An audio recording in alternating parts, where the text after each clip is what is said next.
Good afternoon, everybody. Another segment of Frankly My Dear. So today, like I said, I'll be releasing NFL previews every day, division by division, up until first game of the season. So I'm gonna start with the AFC. Well, not start with. Today I'm going to do the AFC North. So let's dive right into it, man. Like I said, like I've been starting with the other ones, I'm gonna go from the bottom to the top. So I'm gonna be honest with y'all. Initially, I had the Bengals being horrible. But Dalton, I know it's preseason. I hate putting too much stock in the preseason. But Dalton, AJ, those guys have looked good in preseason. I can't even lie. I can't deny it.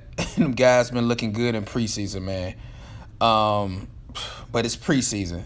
But the thing with the Bengals, you know they gonna always have the talent. They always got nice D line. They always gonna have the talent, but it's just they never could close the deal. But so I'm doing some last minute readjusting at this moment as I talk to you all. All right.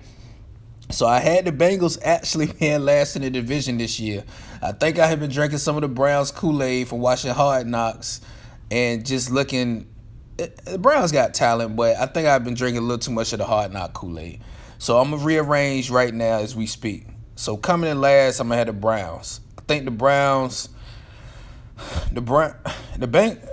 for one, this division, they got a kind of difficult schedule this year. But I got the Browns coming in last. I love Tyrod, man. Tyrod's from VA. You know, I'm from Virginia. You know, he's from Hampton Roads at that. I'm from Hampton Roads area. But to me, man, Tyrod is a high-end game manager, okay?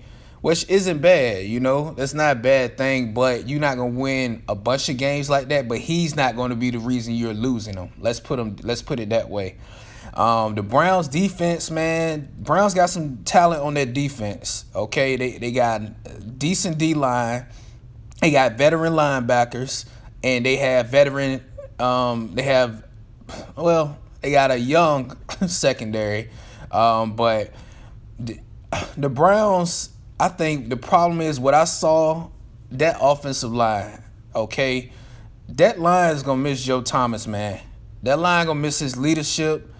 They're really going to miss him. Now, they added some other pieces before last offseason to that offensive line, but, you know, the guard went down in the preseason game. Who knows if he's going to be out long or not. And I don't know if the pressure from the people is going to end up having Manziel start, you know, and then, you know, and Manziel, I feel like, you know, people have been kind of getting ahead of themselves with him. I feel like he could be decent though, you know, but the Browns have a lot of weapons, you know, if Gordon can keep his head straight. But that's the thing, man. The Browns, I think, is the main reason I cannot pick them to finish ahead of any of these other teams in the division is because they are 1 in 32, 1 in 31 and over the last two seasons, you know, and until I see otherwise, even with all the offensive talent, man, that's a mental thing, you know. And I've never been a big fan of Hugh Jackson. I'm just not a fan of his, man. I don't think he's a very good coach, you know. It's no way you only win one game over 2 seasons. I don't care how bad the roster is. Any given Sunday, you're supposed to win at least a game. Come on, man. You didn't win a game last year, so it's hard for me to pick the Browns to finish anywhere but the Dweller. But I wouldn't be surprised if they're the surprise team of this year, okay? I feel like they have one of the highest upsides of any team in the league this year. But I got the Browns, man, finishing 4-12, which is better than last year. So, you know, y'all don't jump on me too much, all right? Then I'm going to go to third. I'm going to put the Bengals. Initially, I had the Bengals at 3-13, man, just looking at the schedule. But I think the Bengals might be the typical Bengals, man. I got the Bengals going maybe like 7-9. 7-9, typical Bengals. I think they'll put up some good offensive numbers. I think somebody get hurt as usual, and I think they won't be able to close games, and they still can't touch the top 2 teams in the division, in my opinion. So I got the Bengals coming in third, even with Andy Dalton looking good in preseason. Dalton has proven that when the lights get brightest. He's not the guy who can get you over the hump. All right. But I do think they're going to be a tough out for some teams because of the talent they have along with Mixon, AJ, and even Ross been showing flashes in preseason. But we'll see how that goes. All right. Next, number 2, I have the Baltimore Ravens. And I'm going to be honest, man. Flacco has looked good in preseason.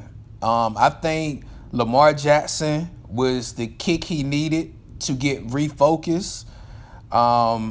He's looked good, man. They low key have a lot of decent weapons. They got the weapons that Flacco can thrive with. Put it that way.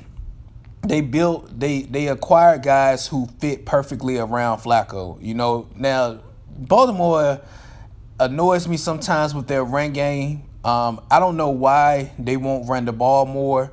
I don't understand what they're trying to do. It's almost like they're trying to prove to people they were right to give Flacco that money the year after he won the Super Bowl. But if they play a more balanced game, man, Baltimore's gonna be good. The defense is still good, still stout, still can play with the best of them. Baltimore actually is one of the few teams that has historically had the number of the Patriots. So, you know, if they were to get to the playoffs, I think they would be a big problem. You know, because usually when they get to the playoffs, they go kind of far. All right. So I got the Ravens finishing second. I do think Flacco starts all season. And you know, barring an injury, if he does get hurt, I still think they might even go with, just based off how Harbaugh is, I think they still would go with RG over Lamar. But I think the Ravens going to be good, man. You know, I got them going 9-7. Still debating whether or not I got them in the playoffs of a team of the last division I'm going to go over. But I got the Ravens right now at 9-7. They ain't going to be tough. I think they go challenge Pittsburgh. But let me roll into Pittsburgh. I got Pittsburgh finish 11-5. It's just the Steelers' schedule is not bad at all. Looking at it, and the Steelers, man, to me they have too much firepower on offense. Ben looked great yesterday. He's saying he feels great. The key with them is always going to be, can Big Ben stay healthy? He's had some changes in the offseason. You know, I've been critical of Ben in the past, but he's lost weight. L. Bell, I'm not worried about him at all. He said he's going to play. He's just sitting out, making sure he don't get any injuries before he gets his payday next season. After this season, he still got AB. Juju still looking good. Man, I can't think off the top. They got James Washington looking good. Connor is looking good at backup for Le'Veon. I mean, the guys are stacked, man. The Steelers are still stacked. The Steelers, I think, are still going to win this division. But I do think, as usual, the Ravens going to be right there behind them. But I think the Steelers, at the end of the day, got too much offensive firepower. The defense is not great, but it's good enough to help them win ball games. I can't say they can win a ball game by themselves like the offense can, but they're good enough to make stops. And pretty much that offense should score every time they get the ball, whether it's a touchdown or a field goal. All right. So anyways, man, that's my summary of the AFC North. Y'all hit the subscribe button, like button, comment. Let me know what you all think. Y'all have a productive, wonderful day. 1.